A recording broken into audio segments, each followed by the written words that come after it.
Hello दोस्तों, नमस्कार। हम इस चैनल की शुरुआत की हैं आपके उज्जवल भविष्य की कामना के साथ। हम इस सेशन की शुरुआत कर रहे हैं। इस सेशन का पहला प्रश्न है आपकी स्क्रीन पे। आप इसको देखें और सही उत्तर का चयन करें। मार्क्स के अनुसार साम्यवादी अवस्था की विशेषता है। पहला प्रश्न, मार्क्स के अनुसार साम्यवादी अवस्था की विशेषता है। क्या विशेषता है भाई? समाज में पूर्ण समानता होगी, पूंजीपति वर्ग बिल्कुल लुप्त हो जाएगा, राज स्वयमेव लुप्त हो जाएगा, या उपरयुक्त तीनों। तो भाई मार्क्स के अनुसार क्या व्यवस्था होगी, क्या अवस्था होगी? तो मार्क्स ने क्या कहा, इस पे आपको ध्यान देना है। तो समाज में पूर्ण समानता होगी, ये भी कहा है। पूंजीपति वर्ग लुप्त हो जाएगा, ये भी कहा है। राज स्वयं लुप्त हो जाएगा, ये भी कहा है। अर्थात आपका ऑप्शन द सही होगा, उपर्युक्त तीनों। चलिए अगले क्वेश्चन पे आ जाइए। मार्क्स द्वारा प्रतिपादित ऐतिहासिक नियतिवाद से तात्पर्य है। इसका चरम विकास प्रशिया के राज्य में होना एक अनिवार्य ऐतिहासिक आवश्यकता है।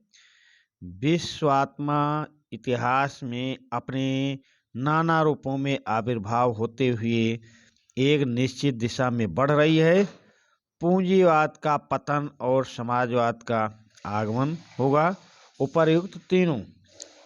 तो 33वें प्रश्न में के उत्तर में आप देखेंगे कि मार्क्स द्वारा प्रतिपादित ऐतिहासिक नियतवाद से तात्पर्य है पूंजीवाद का अंत होगा और समाजवाद की विजय होगी।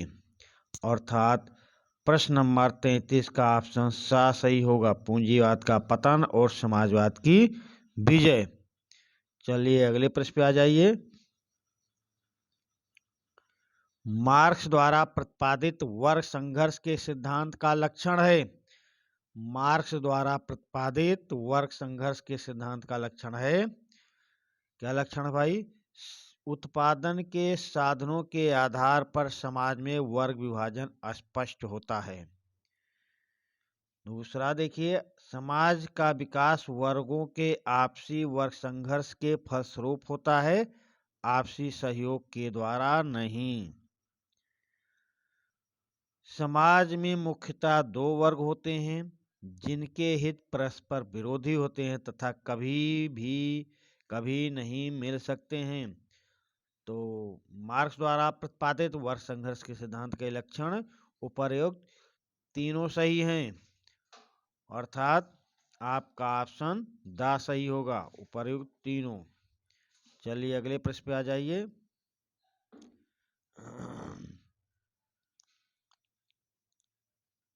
निम्नलिखित में से कौन सा विचार मार्क्स से संबंधित नहीं है? आपसे पूछा जा रहा है निम्नलिखित में से कौन सा विचार मार्क्स से संबंधित नहीं है। क्या नहीं संबंधित भाई? समाज में तमाम परिवर्तन वर्ग सहयोग के आधार पर ही होते हैं। मार्क्स के अनुसार समाज में परिवर्तन वर्ग संघर्ष के अनुसार ही होते हैं। ऐसा विचार तो इन्होंने दिया नहीं, यानी कि ये उत्तर आपका गलत होगा। ऐसा विचार इन्होंने नहीं दिया है, ये उत्तर गलत है।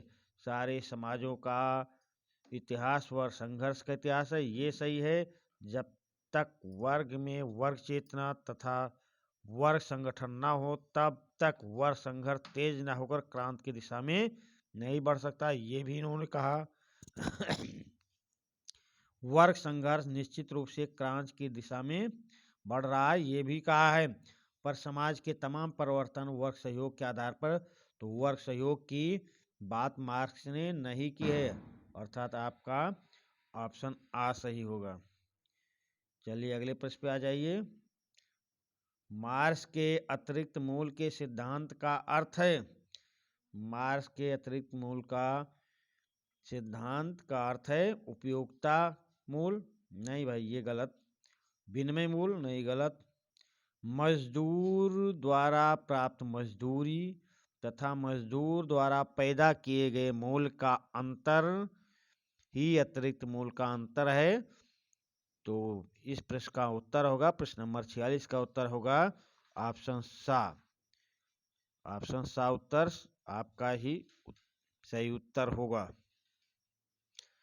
मार्क्स के अनुसार पूंजी का अर्थ है, मार्क्स के अनुसार पूंजी का अर्थ है, क्या अर्थ है भाई? श्रमिकों के श्रम की चोरी, सही है, ये भी सही है। शोषण से प्राप्त अतिरिक्त मूल्य से अधिक जमा किए हुए उत्पादन के साधन, ये भी सही है। पूंजीपत का मुनाफा, ये भी सही है। तो 37 नंबर प्रश्न का उत्तर देखें तो ऑप्शन द सही है, उपर्युक्त तीनों सही है। तो आप 37वें नंबर प्रश्न के उत्तर में देखेंगे सभी विकल्प सही हैं। चलिए प्रश्न नंबर 38 पे आ जाइए। राज केवल एक ऐसा यंत्र है जिसकी सहायता से एक वर्ग दूसरे वर्ग का शोषण करता है। ये कथन किसका है? तो ये कथन मार्क्स महोदय का है। मार्क्स जी ने कहा था ऐसा कथन, राज केवल एक वर्ग ऐसा यंत्र है जिसकी सहायता से एक वर्ग दूसरे वर्ग का शोषण करता है, ऐसा वाक्य मार्क्स जी ने कहा था। चलिए अगले प्रश्न पे आइए। राज की को एक वर्गीय संस्था कौन मानता है भाई? तो राज को एक वर्गीय संस्था मानने वाले विद्वान मार्क्स महोदय हैं, मार्क्स जी हैं। चलिए अगले प्रश्न पे आ जाइए। निम्नलिखित में से कौन सा विचारक सर्वहारा वर्ग के अधिनायकत्व में विश्वास करता है? सर्वहारा वर्ग के अधिनायकत्व में विश्वास करने वाला विचारक कौन है? तो वो विचारक मार्क्स महोदय हैं। मार्क्स, ये मार्क्सवाद का भाग 2 सेशन चल रहा है। आप इस चैनल को सब्सक्राइब कर लें और दोस्तों के बीच शेयर करें ताकि आपके दोस्त अधिक से अधिक मात्रा में इस चैनल से जुड़ सकें और उसका लाभ उठा सकें।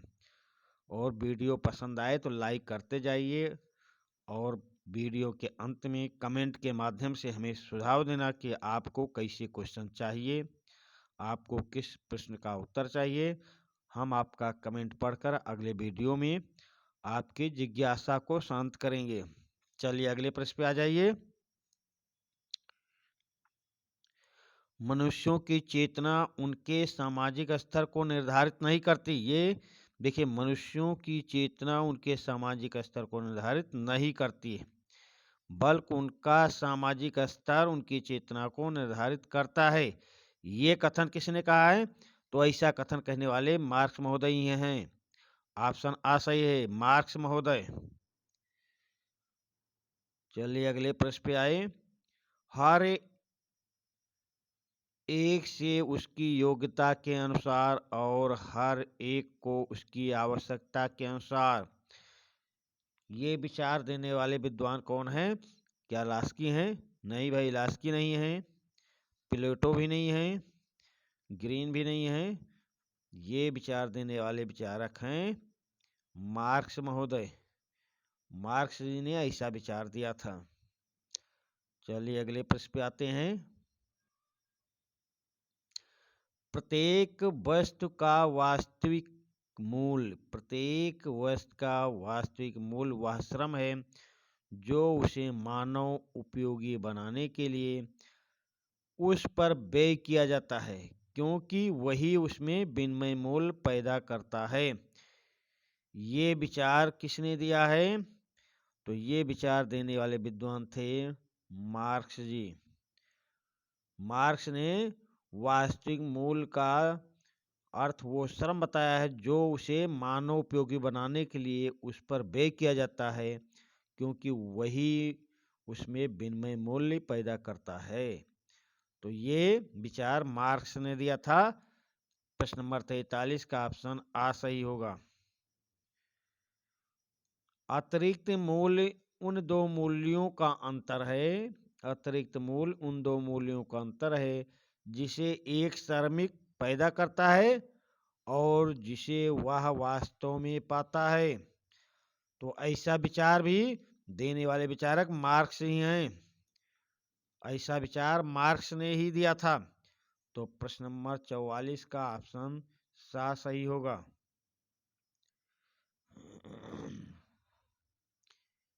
प्रश्न नंबर 45 देखिए, नए समाज रूपी शिष्य को गर्भ में धारण करने वाली हर पुरानी व्यवस्था के लिए सख्त के बारे में बोला, एक दाई है। ये कथन किसने कहा था? ये कथन कहने वाले विद्वान मार्क्स महोदय हैं, अर्थात ऑप्शन बा सही होगा। 45वें प्रश्न का उत्तर मार्क्स होगा, ऑप्शन बा होगा। चलिए अगले प्रश्न पे आइए।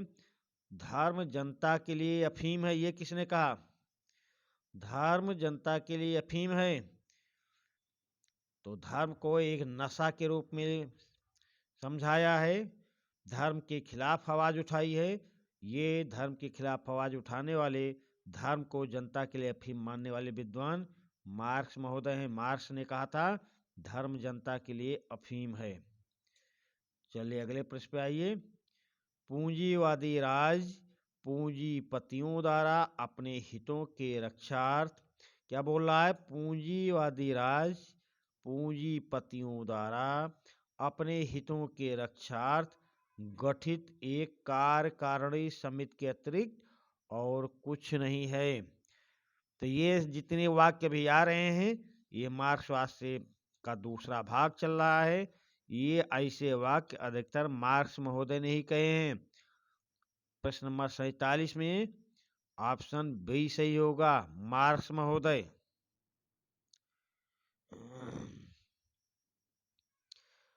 मार्क्स के अनुसार सर्वहारा वर्ग का अधिनायकत्व क्या है? मार्क्स के अनुसार सर्वहारा वर्ग का अधिनायकत्व क्या है? पूंजीवादी राज है क्या? यह शोषक प्रवृत्ति का राज है? यह श्रमिकों का शासन है? यह सामंतवादी राज है? तो मार्क्स के अनुसार सर्वहारा वर्ग का अधिनायकत्व श्रमिकों का शासन है भाई, श्रमिकों का शासन होगा।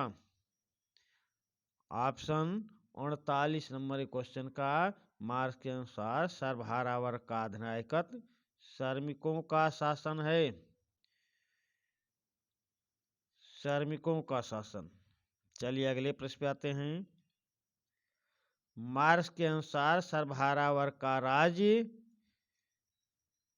वास्तविक जनतांत्रिक राज है क्या, या वास्तविक कुलीनतंत्रीय राज है, या वास्तविक पूंजीवादी राज है, या राज्य विहीन राज है? तो मार्क्स के अनुसार सर्वहारा वर्ग का राज्य वास्तविक जनतांत्रिक राज होगा। मार्क्स ने कहा है मार्क्स के अनुसार सर्वहारा वर्ग का राज वास्तविक जनतांत्रिक राज होगा, ऑप्शन आ सही है। चलिए अगले प्रश्न पे आइए। द्वंद्वात्मक भौतिकवाद से संबंधित नियम क्या है?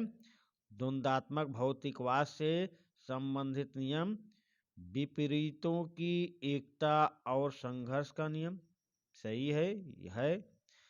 परिमाणात्मक से गुणात्मक परिवर्तन के संतरण का नियम, ये भी सही है।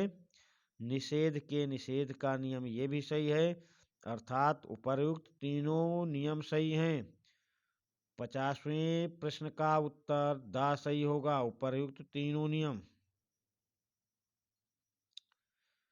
कार्ल मार्क्स के अनुसार राज्य अंततोगत्वा लुप्त हो जाएगा। क्यों भाई? ये एक अप्राकृतिक संगठन है? नहीं।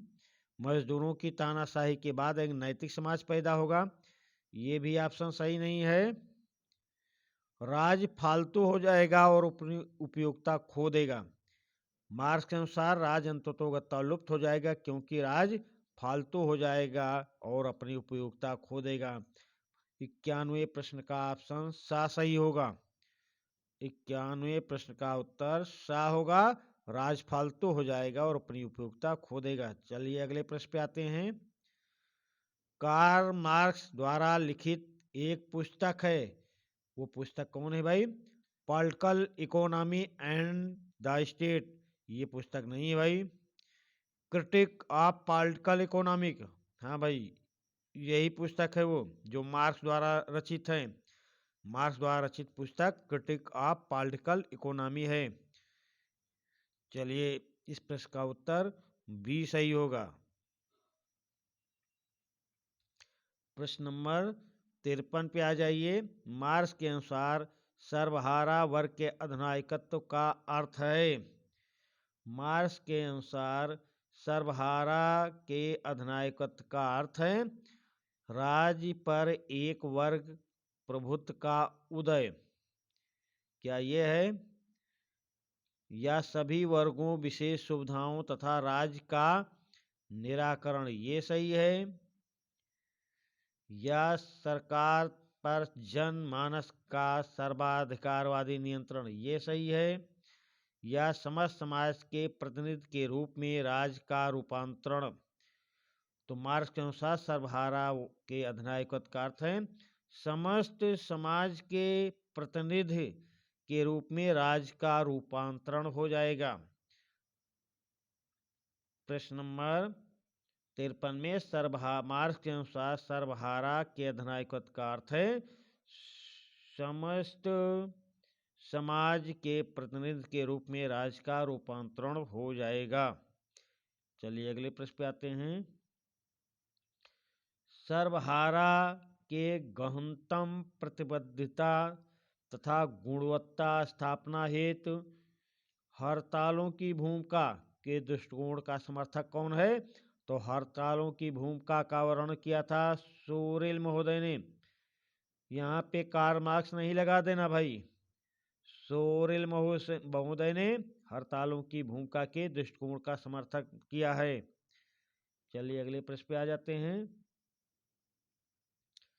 मार्क्स के अनुसार वर्गहीन समाज से अभिप्राय है, क्या अभिप्राय है भाई? जनजातीय समाज, नहीं गलत।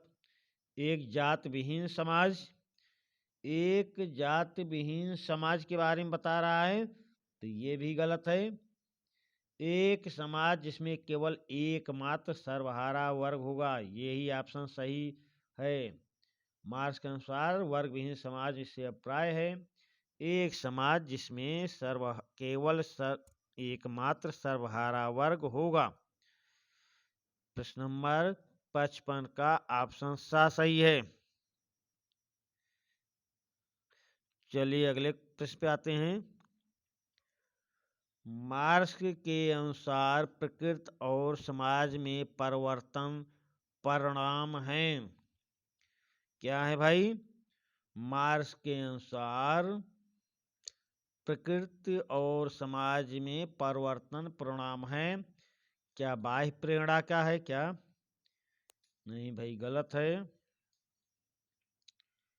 आंतरिक विरोधाभास का है, यही सही है। मार्क्स के अनुसार प्रकृति और समाज में परिवर्तन परिणाम आंतरिक विरोधाभास का है।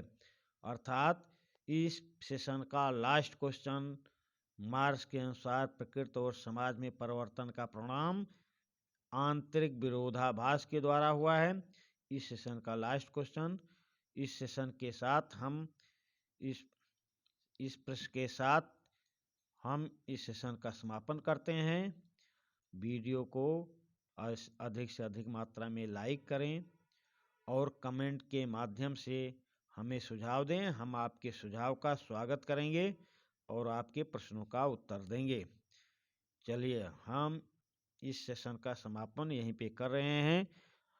धन्यवाद।